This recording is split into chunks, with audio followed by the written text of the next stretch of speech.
losing muscle mass is disastrous. And people are like, oh, I don't want to be muscular. It's not about that. It's the funniest thing when I train women. Women don't say this as much as they used to because everybody kind of is on board with the idea that muscle mass is important.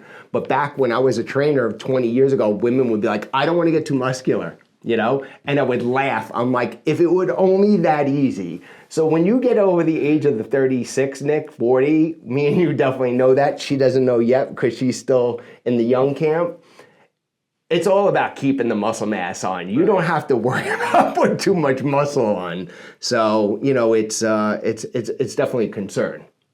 Now, you mentioned one thing that I just wanted to touch on briefly. We're talking about Ozempic, but there are other drugs like Wegovy, and I think you mentioned one Mounjaro. or two. Okay, and they're essentially all doing the same thing? Yes, they are. Okay. So if somebody is on Wegovy, not Ozempic, or thinking about it, they can still listen to this conversation and take, you know... They're all glucagon-like peptide receptor agonists. Okay.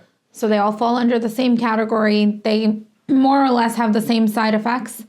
At the same time, the only difference, I guess, amongst all of them is I think like the frequency of the injection or how to use it. Okay. And I think it varies with how much you can reduce your A1C level and how much weight you can lose. Like the percentage is different, but in general, they fall in the same category. Manisha, you said the word A1C. Now, even some of the doctors I know didn't know 15, 20 years ago what an A1C is. So anytime somebody talks about these topics, we're all vain, right? We're going to just think about the weight loss.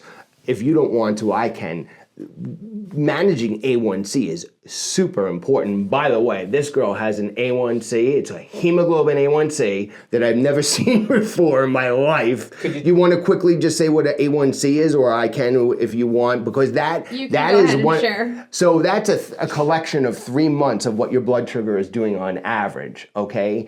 And that's one of the real, I'll admit, with this drug, that's one great thing that somebody's gonna really benefit from because, you know, everybody talks about blood pressure and cholesterol, and these are valid concerns, but a lot of people don't know what an A1C is, and that's why I just butt in. I'm sorry about that because someone's gonna watch and say, what's that A1C? I thought A1 was a steak sauce that I put on my steak. A1C is a hemoglobin A1C, it's a collection, and it's 3-month average. And this is a marker that is very, very important for longevity, body fat reduction, hormone preservation, and just total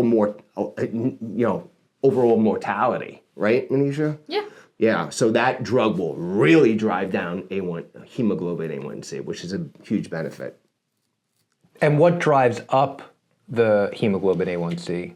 Excuse my language, but fuck blood sugars, right, Manisha? Yeah, so it'll be an increase of sugar. Okay. Yeah, over time.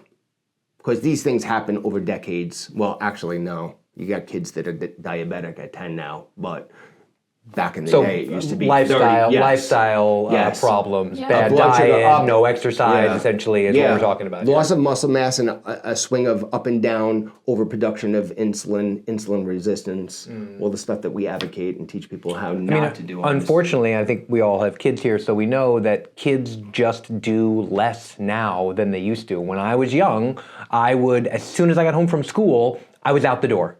And we were climbing rocks and we were jumping off stuff and, you know, finding weird things and, you know, just exploring. Yeah. And now they're on their tablets. Yeah, and now they're on screens a lot more, and so that means that they're less physical. I see it with my son. His stamina is not where mine was when I was his age. I could run all day long. Like, okay, you want to go to the store? Let's just run there. Right. He can't do that. Right, but see, like a girl like Manisha, she was getting her master's degree when she was like 10. I was not. Me and you were climbing rocks. She was like, you know, I'm going to do this thesis, and then I'm going to compound some stuff together, make a medication, you know? There are differences. I want to come back and my next life is her. Oh, okay. With that brain.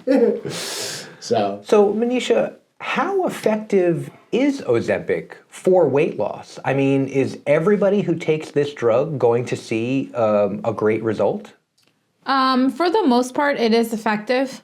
Again, no statistics here. Sure. But it is effective, but I don't think that it is for everybody. Okay. I've even heard crazy stories of how people use it as like the crash wedding diet. Oh, So wow. I'm just telling you that people take it temporarily, and then there's people just to get to the That result. doesn't seem like it would be doctor recommended. No. That's When you say it's not, I'm sorry, Nick. No, go ahead. That's just When you say it's cosmetic. not for, because you said something I don't want to forget. When you say it's not for everyone, what do you mean by that? I feel that if your BMI is not, and that's body mass index, and there is a calculation behind it, which I can have Mike go into to be able to get or calculate your own BMI. But if you are not above 27, let's say, in that BMI, where you're falling into a category of actual obesity, then I feel that you should not be considering Ozempic.